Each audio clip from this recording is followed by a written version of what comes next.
তাই জন্য অভিষেক বন্দ্যোপাধ্যায় কি শুভকামনা চাইলেন? দেখুন, বাংলা নববর্ষ শুরু হলো, পয়লা বৈশাখ শুরু হয়েছে।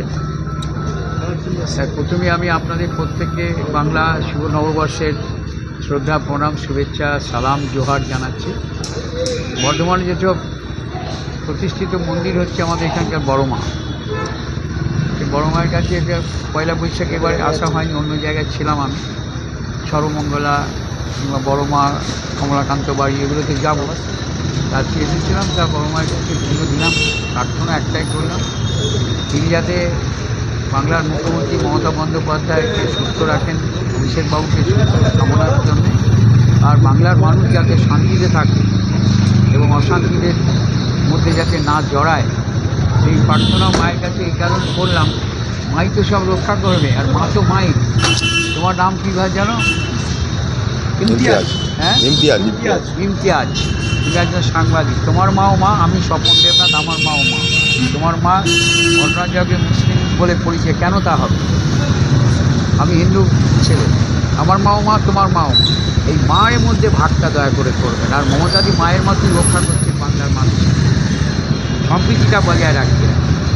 তার মায়ের কাছে, বড় মায়ের কাছে পুজো দিতে এইটাই প্রার্থনা করেছি, তাদেরও সুস্থ রাখুন, বাংলার মানুষও সুস্থ থাকুক, আর অশান্তি এবং মানুষের মধ্যে ঐক্যের যাতে বিনষ্ট না হয়, সম্প্রীতিটা বজায় মা যাতে রাখেন, মাই তো আমাদের রক্ষা করবেন, তাই প্রার্থনা করলাম।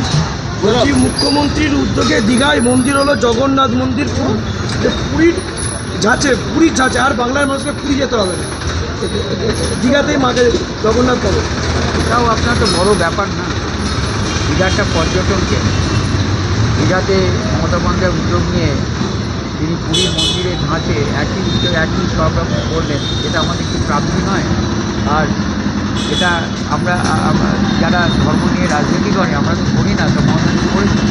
মমতাদি যেমন তারকেশ্বরের উন্নয়নও করেছেন, কালীঘাটের উন্নয়নও করেছেন, তারাপীঠের উন্নয়নও করেছেন, তেমনিভাবে পাথরচাপিরও উন্নয়ন করেছেন, তেমনিভাবে ত্রিপুরা শরীফের উন্নয়ন করেছেন। কোনো জায়গায় এখানে সর্বমঙ্গলার উন্নয়নই হয়েছে বর্তমানে, হয়নি বলতে পারবেন না, আর সব জায়গায় হয়নি। অর্থাৎ মমতা বন্দ্যোপাধ্যায় সব ধর্মেরই প্রতীক, হিন্দু, মুসলিম, খ্রিস্টান, জৈন, সব। আর আগামীকাল তো কি, কার জন্মদিন? আগামীকাল কার জন্মদিন আছে নাকি? গুড ফ্রাইডে না? গুড ফ্রাইডে একটা দিন অবজার্ভ হয় না কেন? গুরু নানকের জন্মদিনে শিখেদের উৎসবে আমরা আসি না? আবার এখানে যখন পবিত্র রমজান মাস গেল, উপোস করলেন রমজান মাসে পরে খুশির ঈদে আমরা সবাই যাইনি, সব জায়গায় হাজির হয়নি। অসুবিধাটা কী? যে যার ধর্ম পালন করুন, তাই তো মমতাদি বলেন, ধর্ম আমার, ধর্ম তোমার। ধর্ম যে যার, উৎসবটা তো সবার। খুশির ঈদ বর্ধমানে হয় না, যখন মহরম পালিত হয় আমরা আসি না, আবার দুর্গা পূজা কার্নিভাল হয় যখন আসি না, আবার সর্বমঙ্গলা হয় আসি না। অর্থাৎ এই ঐক্যটা এটা বজায় থাকবে।